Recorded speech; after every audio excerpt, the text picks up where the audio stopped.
Okay, thank you very much. My name is Paul Donnelly. I'm the lead tour guide of DC Tours in Belfast. I'll come back in a minute and speak a little bit more about that.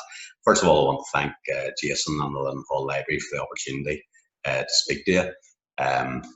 Being a tour guide and being a teacher by background, you would suspect that I should be naturally gregarious, even to the point of being verbose sometimes.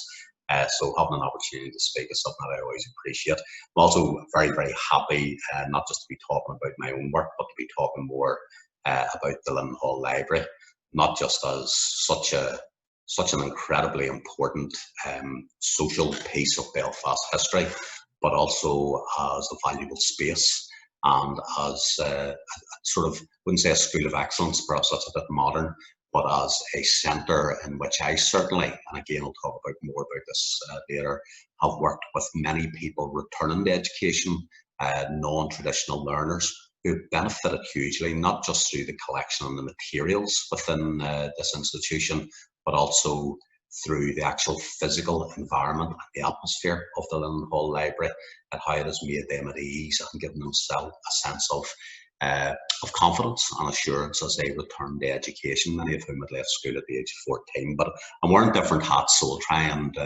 rearrange them appropriately at different times. So I'm Paul Donnelly. I'm 51 years of age. I live in Craig Estate in East Belfast, so my family are originally from North Belfast and Shankill. That's a journey to the promised land over in the east. The sun rises apparently. And my family would have been one of those families who had different educational experiences and different educational journeys, and that sort of influenced my experiences of education and how I became, first of all, I did a degree at Queen's in politics and social policy. Then I returned and did a postgraduate certificate in education and politics and history, and I was always very much self-taught about Irish history. And then returned it in a more formal and structural way. So first of all, I worked for many years for an organisation, sadly now defunct, called the Ulster People's College, which really had its genesis in 1979 by a guy, Tom Lovett, who was from Liganeil and originally a bus driver. He ended up getting a scholarship as a trade union activist, and he went to Ruston College, the sort of Labour add-on to Oxford University. And he returned when he had studied some of the non-traditional educational models in Scandinavia, and then in Tennessee, the old folk high schools, which were set up basically in former mining communities in Tennessee, and also dealt with race relations, and of course still very pertinent issue in the USA today, but in those very impoverished post-industrial communities in the Appalachians, etc.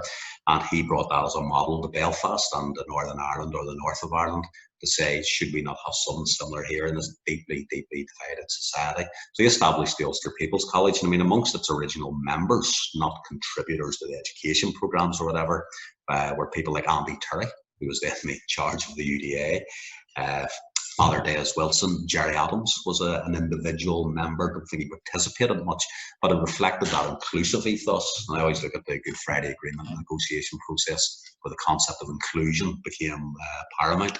Places like the Ulster People's College had that principle of inclusion from their very foundation. It became a delivering educational organisation in 1982, and very quickly established a relationship with the University of Ulster. And the two major programmes were extramural part-time year-long certificates, one in community development and one in community relations. And it was the community relations programme that I started off as a tutor and then eventually became coordinator. And in that programme, which was accredited obviously by the university and later by the Open College Network, when we recruited, as I say, many of those learners were from non-traditional academic backgrounds. Many had left school with no formal qualifications. Many had left school at the age of 14, so that showed the age they were when they returned, because that was a different legal structure about education when they left. Very often people have been involved in paramilitarism. Many were ex-prisoners. Sometimes we actually had people who maybe had mental health and addiction issues, and lots of just people who wanted to come because they were interested in college or accreditation through the University of Ulster. So when they joined and they enrolled, we had the formal process of going to the University of Ulster to get their student card, and we would take them to the University of Ulster Library, and they were guided and shown around. And whilst they enjoyed the the matriculation process of having a student card and the validation that sort of they felt that they gave them. The visit to the library was somewhat daunting because you're in a university library and there were sort of systems and procedures. What we also started to incorporate was bringing them here to the Lynn Hall Library, and that was back in the days of John Gray. And we actually would bring them around on a sort of guided tour, usually with John or one of the other staff, and then they would come in here into the governor's room with its beautiful sort of old original decor, the sort of the casing behind us that you can obviously see, the glass structures and the lovely old dark wood and all these bound old books. And it didn't intimidate them. That was really, really very quickly apparent. The oldness and the sort of, I wouldn't say mustiness because it's very clean, but that feel of being in an old room of learning and books was something that was certainly less clinical than perhaps the further education or the higher education establishments were. And we noticed very quickly, maybe somebody less school 14 with no formal qualifications starting to look much more comfortable in a learning environment. Then, of course, we were obviously talking about the content of what is in this institution and its history. And in that community relations course, we would have looked at things like the actual, not just the history of Northern Ireland as a contested state and the issue of partition. We would have looked at the growth of Belfast, really from the Industrial Revolution and how the communities developed along the River Farset and the Blackstaff, how you ended up with the Sandy Row, Falls, Shankill and Ardoyne. And these people are from these communities. And that this library, going back in time, was fundamental to the learning development of the city. Suddenly started to make learning not such an abstract and maybe highfalutin thing. It was the fact that this library was part of the development along with the communities that they lived in that formed the city of Belfast, and obviously all the negatives of the conflict that goes along that, but starting to realise that their living experience and where they had grown up was actually very fundamental to this city. And this place was party to that as well. And it sort of demystified education and made it much more closer to home to them, particularly as Belfast people. Students came from other places, but particularly the greater Belfast area. So we always had a great relationship with the Lynn Hall Library in terms of that community learning. It was always a tremendous asset. Over the course of years, I've worked for different organisations, the Belfast Interface Project, been involved historically in a lot of mediation work, with Mediation Northern Ireland, Tides Training Organisation, again, an umbrella of groups. And that mediation experience very often drew in people who were sometimes from those very conflicted communities as well. And what I suppose the longer way of saying was that my professional career, but to me it was always highly personal as well, was always very linked with the history of Belfast. And again, to re-emphasise that point, this is probably one of the surviving physical, emotional, educational organisations which is inherently entwined within the history of the city of Belfast. I mean, it really is a tremendous asset in terms of what it does now in the day, in terms of the catalogues, the resources, the political collection, but in terms of its just authenticity within the city. There's something absolutely invaluable about that you can't create when you establish a new educational and learning centre. One of the great credentials of this place is just how simply real it is. And even working with people who sometimes, would look, I was talking to Jason about this earlier on, people coming in and seeing some of the posters that were started in that collection by Jimmy Vitty when he was handed the civil rights leaflet, and how that simple idea of maintaining that document led to this massive collection with over 250,000 artefacts within that. And you were walking in with guys and saying, there's a poster about the formation of the UDA, or even prior to that, the organic stage, the Woodfield Defence Association, the Shankill Defence Association, and people going, I remember having those in the house, or I remember those being on the walls as you walk down to the chippy or on your way to school. Your family connection with them, maybe your grandmother stored them or whatever else, and suddenly making this place just so tangibly linked to their own living experience, their own socialisation experience. And of course, many of those people were then the people who later, when I was involved in mediation processes, which involved, all the stakeholders in many of our communities, statutories, police officers, elected officials, and those who would have perhaps come from what we call a paramilitary background. You know, this sort of thread of experience, and the people who were once upon a time maybe involved in some way in different aspects of our conflict at street level will then become involved in mediation processes and about resolving conflicts between their communities. And even that political collection, all those leaflets, all those posters, be it Ulster Says No, Smash H or H Block or whatever, it's so vibrantly real. You know, it's not something aloof like the Magna Carta. You know, it is so absolutely tangible and real to people's living experiences. Today, I am the lead guide with the Dead Centre Tours, DC Tours, so we usually refer to ourselves as.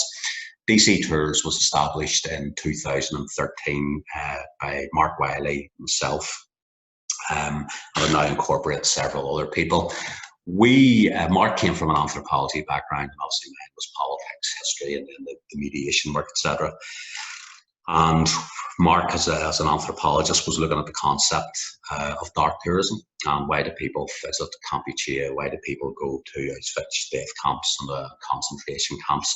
And he started to think, you know, in Belfast back in 2013, what we had were, and I'm not diminishing them in any way because I think they're all absolutely valid and legitimate, were basically the black taxi tours or sort of taxi tours where people went out to the Falls, Shankill, Ardoyne, or wherever else, and that they got some form of narrative, but it was primarily a visual process. Look at a piece wall, look at a mural. And he thought about the city centre and how really there was very little like that in the city centre, and certainly there was no walking tour within the city centre which looked at the conflict. And obviously the city centre, particularly in terms of the economic bombing war, you know, as the economic heart of Belfast and effectively Northern Ireland, the attacks on commercial properties, which led to things like the creation of the Ring of Steel from July 72 onwards up until late 1995. That was something that had a huge impact on economic, social life. And it was something that made the city so identifiable to the outside world. I mean, to find similar structures today, you have to go to places like Jerusalem, you know, but Belfast was putting that style of architecture on the map way back then. How really there was an absolutely untold story within Belfast city centre. So we started to develop that tour. We did, in doing so, we were very, very careful because there are huge ethical issues here as well about when do you tell stories when arguably you're still emergent from conflict. Some of the things that you're talking about are within the living memory and the lived experience. So we did an awful lot of research because we wanted to get our skeleton not just factually correct, but have a certain amount of integrity about it. And we used different resources for that. We used a lot of the established texts like Lost Lives, for example. There's obviously other organisations such as ProNI. We're having a bit of outside interference here with somebody on some sort of, is it one of those mods on their scooters, Jason? I've got said, didn't sound like a Vespa or a Lambretta.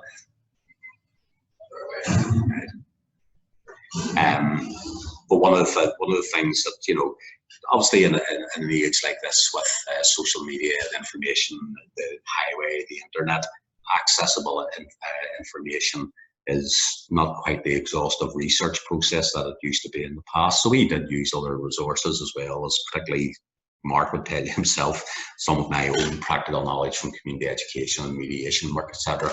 We were able to put that together. But one of the things that we were always very conscious of, you could have a very dry presentation, you could have a very 2.5 hour long walking tour, which was just pounding facts as you pounded the streets on your feet, more pounding facts. That could be very overwhelming. One of the things that the city has is a great storytelling tradition. Whether you're a Republican or a loyalist or Catholic, Protestant, dissenter or whatever, we are a very talkative group of people. So if we're not one collective people, storytelling is something that comes naturally to us. Storytelling is also incredibly important here, politically, socially, and culturally, because we all have our story. And that can be from the political perspective, it can be the community perspective of my experiences in the Ulster Workers' Council strike, my experiences of the Lower Falls curfew. You know, that story dimension is nearly omnipresent in many aspects of how we understand ourselves. And Belfast is a city which has many, I think, fantastic other stories, which are sometimes forgotten. in terms of our orange and green constitutional narrative. It is a city which has an incredible industrial history. We're all very aware of that, but it's not just shipbuilding. There's so much more even to the Belfast industries than perhaps the outside world, because people think Titanic and a couple of other things. There's a huge richness in the mill stories, the tobacco plant stories, the engineering, the rope works. And, if you go into Ballymacarrett, the old glass works and so many of the potteries and all that used to be in the area, Belfast has incredible stories. And we wanted to enrich the narrative with many of those other things which are, can be shaped by the conflict, may have the industrialisation and the movement of peoples into the city created the areas that we definably see today as the interface communities. This all goes back over several centuries of industrial development. We wanted also to tell those stories for the fact that they are inherently good stories and they don't have to be conflict frameworked or conflict constructed. And somewhere like the London Hall Library was one of those places that we simply used, sometimes in a very sustained and structural way, sometimes in a more casual way, simply to go and find out other things about the history of the city. That's when you were talking about conflict within the city. You could say, but you know what, actually, this wasn't a conflict thing, feature of the city. It actually had an earlier historical basis, and you could tell a story. We actually did stuff that we didn't fully develop, but around some of the history of ghosts within the city of Belfast. Because you're always in an industrial city with nooks and crannies and the big old mansions and the old slums where people lived in miserable lives. You always have that sort of supernatural dimension. We would certainly have used the Linen Hall Library for a lot of that richer social history, just in terms of dipping in and dipping out. We have also used it not just in putting together our tour along with other resources. It influenced our concept of the visual on the tour, because our tour is city centre based, basically 2.5 hours between City Hall and Oxford Street, taking in Castle Lane, the Corn Market, Donegal Street, into what is now the Cathedral Quarter, once upon a time the half-bap, Little sailor town down to the docks. A lot of it would not be visual in the same way that going to Cooper Way. It's going to Freedom Corner on the Lower Newton Ards Road is. And so we decided that we would also, as well as our storytelling, in order to create and paint a picture, that these tours would also use a photographic sort of small aids to accompany us. And part of the thinking behind that was, again, influenced by the Linen Hall Library, very simply by dint of the fact that in terms of the visual presentations of the political collection and all that archiving from that first civil rights movement right through to the agreements and where we are today. There's been huge amounts of materials produced, and the Linen Hall Library's use of material influenced our use of material as well, and that you could have a very rich, you could have a very solid structure to the narrative that we presented on the tour. And actually, if you print it out, if you were to do it verbatim, it's about 2 Good Friday agreements. It's about 120 pages long, A4 pages. It's absolutely huge. That can be quite overwhelming to deliver. I imagine it could be pretty daunting, if not boring, at some point to listen to. That we were then bringing in the broader social history, the storytelling fabric and the richness of the city, which the Linen Hall was invaluable in just getting some of that detail and that greater construct. Those, we sometimes refer to them bon mots. We have quite an extensive sort of gallery of them, intellectually or mentally, that we refer to, because if you're working with a particular group of people from a particular academic or national background, so a lot of the stuff slots into our tour, which then brings them into a connection with Belfast, which we think is hugely important. And then, of course, some degree of visual accompaniments, things like the Ring of Steel that I mentioned earlier on. I don't know how well that's going to come about in terms of what you can see there, but those images, the description, how it came about, what its function, what its legacy is, would actually be able to show people images of the process of being searched. And the Linen Hall's use of visual was very important in influencing our approach to that. We certainly didn't steal all their images, because that would be probably illegal, be immoral and unethical, but it certainly was another influencer in terms of how we added another dimension to our tour. And we're very, very happy to say that DC Tours is now a multi-award winning tour. I have the dubious pleasure of being currently the UK Tour Guide of the Year. through the Wanderlust Awards, presented with a very modest physical trophy by Simon Calder of the Independent and the BBC. So there's some stature and some authority within that. We have been very successful, and we're very fortunate to have been very successful. I think we had the right idea about a different aspect of storytelling in the city. An important component in developing not just the documentation that would influence the shape and the content of our presentation, but it's that idea of zeitgeist. I think that probably one of the points I'm trying to make here is that the Linen Hall Library had a tremendous influence on the zeitgeist of our tour, the greater sort of sensational feel, the experiential process. The Linen Hall Library contributed to the thinking of what it was that we wanted to achieve. And that makes it sound very scientific, like we ticked all these boxes, things we wanted to achieve. Obviously, these things are developmental, they're gradual, they're going to be an osmosis. The Linen Hall Library, not just with its collection of what it actually has, but its history within the city, its presence, its tangibility, and its relevance to the history of Belfast, was something that really filtered in. Certainly when I'm touring, that zeitgeist that the Linen Hall for me embodies about history in this city very much influenced my thinking about and how I spoke to people, how I actually delivered, that I wasn't there to just hit them with facts and this is an empirical presentation. It was really much more about an enriched storytelling process. And I personally think that the Linen Hall influenced me intellectually in developing that. We have also used the room that we're in now, the Governor's Room, not just when I was back at the Ulster People's College, but those students coming in to say, education is real and this is a great place and our history is real, this is a great place to feel this. We have had groups who we have met in the Linen Hall, people who are not just doing our 2.5-hour tour, but are doing a bigger programme. We have sat in here in the evenings, and I must say it's very pleasant to sit here in the evenings, say with a large group. I think the last group I was with here were a group of American women from a number of different states and very different backgrounds, and they wanted to tour Belfast, but they really wanted to talk about history in a bigger concept. Broader Irish history, even before partition and the creation of this place called Northern Ireland, just about this island and its very difficult history. And I really found that sitting in here, particularly in an evening, and people, it's tea, coffee, there's sometimes some degree of food, and maybe the occasional glass of wine was noticed, not by me, of course.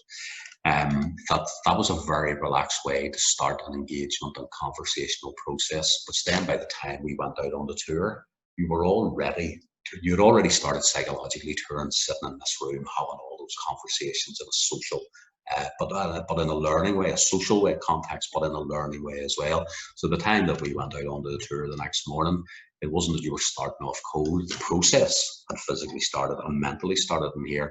Those women, for example, talked about this, how they then went to their hotel and just talked about everything they talked about that evening. And then the next morning, quite early, they're actually in the physical streets of Belfast, continuing the conversation and, looking at, I think one of the things sometimes important is the architecture of Belfast, and this building in itself is a fine example of that architecture which so defined pretty so much of our city centre and has been lost quite extensively, which is very unfortunate. So I don't like the term ticking boxes because it sounds very clinical and empirical, but there are many different dimensions to the Linen Hall Library which have very much influenced the zeitgeist of my work at DC Tours, which I think is incredibly important. You can't quantify the zeitgeist. It's a very sensual thing. It's a very feeling thing. Very hard to quantify, but the people who experience it have a very good response to it. So that's the zeitgeist aspect as an actual centre for learning in terms of the resources and the staff, of course, who are the most incredible resource in terms of the outreach work, their own personal knowledge, their own enthusiasm for the project or whatever it is you want to call it. That brings an energy to other people's experiences of the place. That's absolutely invaluable. And then, as I say, the actual things on the shelves behind us, the posters, all the artifacts that are collected and in those cases and down along the stairwells, the multi-dimensional aspect to the Linen Hall Library, I think has been at different stages in my career, but certainly at Dead Centre Tours, something which has been absolutely invaluable. And when Jason asked me to come along and talk about it, he didn't hesitate. I didn't hesitate in any way and say, when will that be and what does it involve or whatever. As soon as I, was asked to come and sit at the Lindenhall Library to talk about what it is I do, but what's the relationship with the Lindenhall Library, it was just an automatic, instinctive yes, because it is just so hugely beneficial, so utterly beneficial. And there's even stories of the library's experience of being a library itself, which I think are fantastic. The unique occasion on which it was attacked and firebombed, and what emerged. I'll not be a spoiler, in case any of you out there don't know that story, but what emerges then in terms of correspondence to the library from a major political figure is just so uniquely. It's not just uniquely Belfast, it's uniquely Lindenhall Library. I don't think anywhere else has a particular story like that. I don't think anywhere else has ever received nearly a personalised apology from so on high as the Lindenhall Library has. And I think that really does reflect just how hugely regarded it is, and nearly how fondly it is regarded amongst many, many disparate parties right across the political spectrum in this place. So, guys, I think this has probably put you off going into Dead Centres Tour, the amount that I have rambled in an utterly unstructured way for such an extensive period of time. But I'm delighted to be here, delighted to be given this opportunity, delighted to very much promote, not my tours, but the Lindenhall Library Belfast. Thank you.